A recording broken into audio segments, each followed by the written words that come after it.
Hello, this is John Miares of the USDA NAS Great Lakes Regional Field Office in East Lansing, Michigan. In this presentation, I want to take some time to look at a few issues regarding the aerial photos themselves. Specifically, I want to talk about checking your photos before they're returned to the regional office. Then, I'd like to spend some time briefly discussing how to use the acreage grids in the event that you need to measure out a tract. Before shipping your photos back, make sure that all of the land in the segment has been assigned to a tract. Make sure there are no blank, unlabeled areas on the photo. Next, check the photo against the screening forms and what was submitted in CAPI regarding which tracts are valid for the current year. Make sure you can find each tract letter on the photo. If you cannot, do what you can to make it clear where those tracts are. Next, check to see that ambiguous tract letters are underlined so that there can be no mistake as to whether a tract is an N or a Z, or if an M should really be a W, or perhaps an H should be an I. Finally, if the ratio of reported acres to digitized acres is not close to 100%, you may need to check the tract sizes to make sure they seem reasonable and perhaps make some adjustments on the screener form before entering them into CAPI. When it comes to the aerial photo, there are 5 C's that should be taken into account. First, the aerial photo should be complete, where all of the land in the segment is accounted for and assigned to a tract letter. Second, it should be clear, containing no erroneous information, and all tract letters are written in one direction, preferably with north facing up. Third, the tract letters on the photo should correspond with the information on the screening form and with the tract letters used in CAPI.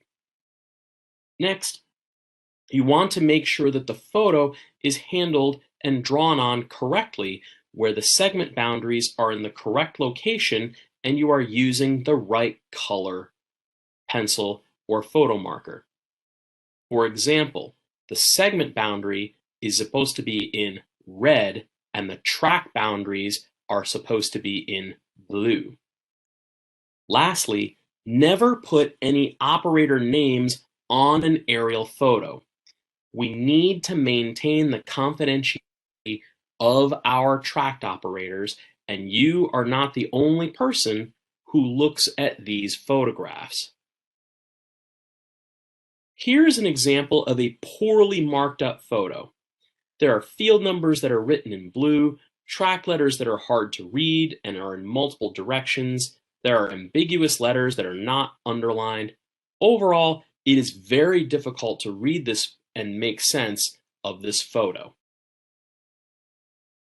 This is a much better example of how a photo should be labeled. The tract letters are all facing the same direction and are all in blue. The field numbers are all written in red. There are some notations on the outside of the segment boundary regarding which county roads form the boundaries of the segment for reference, and that's okay to include here. This photograph is also very well marked up. My only recommendation would be to add some underlining marks to tract H and tract I in order to minimize any potential confusion. This is another example of a very well drawn out photograph. Notice that for some of the non-ag residential tracts along the segment boundaries, the letters are marked on the outside of the segment with a line indicating where the tract is rather than trying to squeeze a tract letter inside the actual tract, or worse, perhaps writing the different tract letter inside of someone else's tract with the line pointing to where it belongs. Among the tools you are being provided for enumeration is an acreage grid.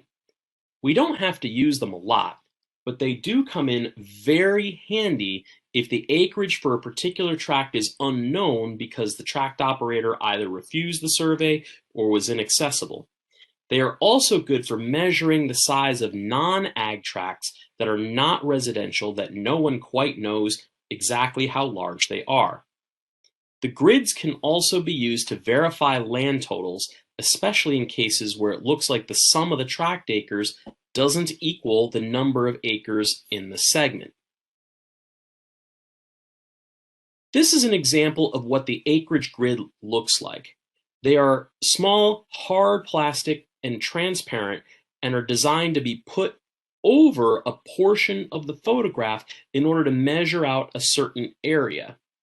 Each shape or rectangle is designed to capture a certain field size from as small as 1/10 of an acre to as large as 90 acres. These are designed with the aerial photos in mind, which are printed to the scale where 8 inches equals 1 mile.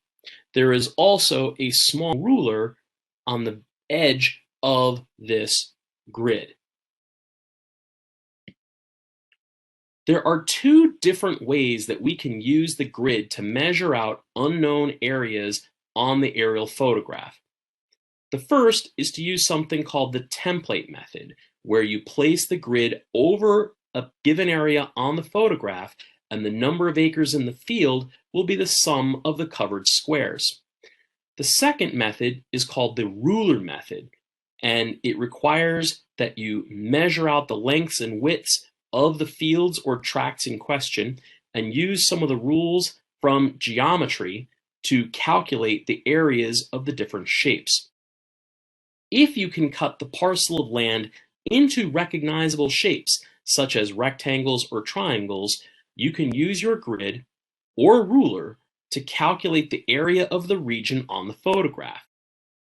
If you can find the area of the region on the photograph in square inches, you then multiply that area by 10 to compute the acres. This is based on the idea that the scale of the photographs is 8 inches equals 1 mile. If the segment were a perfect 8 by 8 square, then the region would be 1 square mile in size. 1 square mile has 640 acres. 8 inches times 8 inches is 64 square inches. If we multiply 64 by 10, you get 640.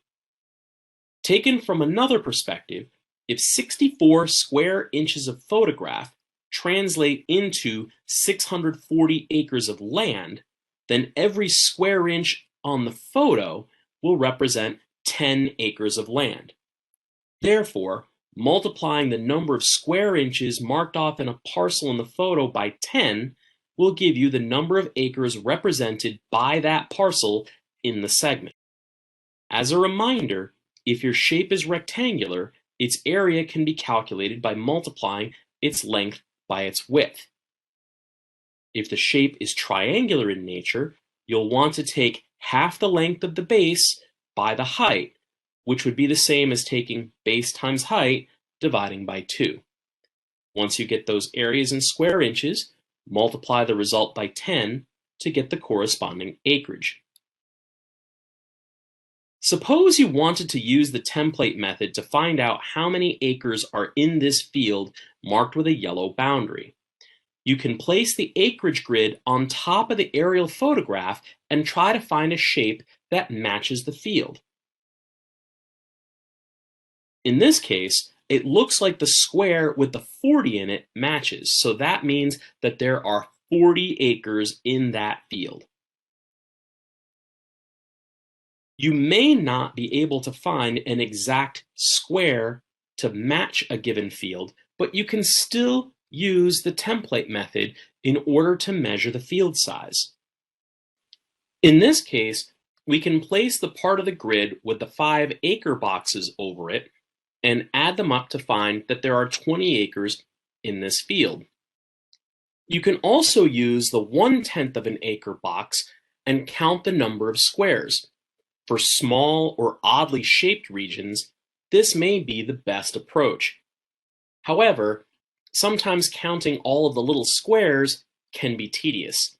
In this case, there are 200 little squares, each representing 1/10 of an acre, for a total of 20 acres. For larger fields, it may be easier just to use the ruler method, especially if the field is rectangular in shape. On the bottom of the grid is a small ruler that can be used to measure the field lengths and widths. If the field you are working with is too large to measure with your grid, you can always use a full-size ruler to measure the lengths and widths of the parcels, fields, or tracts. Using the ruler on the bottom of this grid, we can see that the width of this particular field is 1.5 inches. Measuring it vertically, we can see that this field is 5.5 inches long. Once we have the length and the width, we can multiply the length times the width to get the area of the rectangular region in square inches, then multiply that result by 10 in order to get the acreage of this field. In this case, 1.5 times 5.5 is 8.25, which we can then multiply by 10 to get 82.5 acres in this field. So now that we've talked a bit about how we can use the grids and rulers to measure out approximate areas of the fields, I thought I would do a quick demonstration on how we can actually use a real grid and a real ruler on a real photograph to measure out the areas of these tracts. This segment happens to be one that was rotated out last year, but we did keep the photo aside, and it's a good one for training on something like this. I see that many of the tracts here are generally rectangular in shape. Of course, we have this little odd-shaped one down here, which I won't worry about right now. But let's say I wanted to use a grid to measure the size of tract DD. What I'm going to do is I'm going to try to figure out which squares on here are going to line up best. And it just so happens here, as I'm looking at this, if I take this part, I've got the 10, I've got a 6, I've got a 4. That adds up to 20, so that tells me that tract DD is approximately 20 acres in size. Now, let's say I wanted to take a look at tract EE. I can put my grid up here and, well, there's a lot of things I would have to add together, so maybe there's a different shape that would be most helpful. As I'm looking here, I notice that this rectangle with the 60 in it fits tract EE almost perfectly. So I can say that tract EE is approximately 60 acres. If I wanted to go up, let's say, looking at tract D, that one's a bit smaller and is going to be harder to look at, but one thing that we could do, well, a couple of things that we could try, is I could measure out this in terms of these tiny little squares. Each tiny little square is 1/10 of an acre. That might take me a while to get through the whole thing, but it is one possible option you have. Sometimes you're not going to get things working quite perfectly the way you want. So maybe let's see here.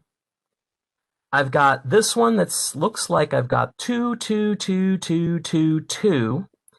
And then I've got this part right here, which also looks like a bit of a rectangle, maybe a little bit wider than that. So I could either turn my grid around and see where that's going to get cut off, or I could just try to estimate it based on the reasonableness here. This looks like it's going to be about another 3 or 4 acres. Let's say it's 3 acres. So if I have 2, 4, 6, 8, 10, 12 here, and then an additional 3 acres on the bottom of this rectangle, then that's going to be about a 15-acre tract.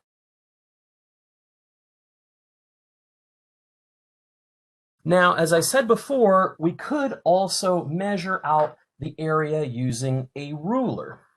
If I can compute the number of square inches in any one of the tracts, all I have to do then is multiply that area by 10 to get the number of acres. So let's say I'm looking at tract I, for example. Tract I is about 3 inches wide, and it's about 2 inches high.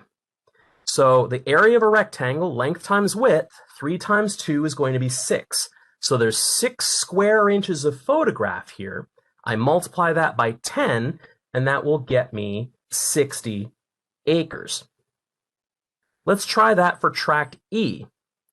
If I go here, it's about 2 inches wide. If I go the height, this looks like it's about 2.5 inches. 2.5 times 2 is 5. 5 square inches times 10 acres for every square inch is going to be 50 acres. I could do one more here. Tract CC looks like it's about 2 inches wide, 4.5 inches tall. 4.5 times 2 is 9. 9 times 10 is 90. So tract CC is approximately 90 acres in size. Now, if I have something odd like tract C and D up here, one way that we could do it is to recognize that tract C and D combined make one big rectangle. I've already measured tract D to be about 15 acres. So if I can get the area of this whole rectangle, I can subtract out section D, and then that will give me an approximate area of just tract C. So let me measure here with the ruler. This is going to be 2 inches this way. It's about 2.5 inches that way. So 2 times 2.5 is 5 square inches. 5 times 10 is 50. So tract C and tract D combined are going to be 50 acres. I know tract D is approximately 15 acres, so if I take 50, the whole area, and subtract 15 acres from section D, that's going to be 35 acres left over for tract C. So hopefully this has given you a good idea about how we can use the rulers and the grids to approximate the areas of these tracts from the aerial photographs. I also hope that you can remember and use the 5 C's to check over your aerial photos before they are returned to your regional office. Thanks for watching, and we hope to see you all again very soon.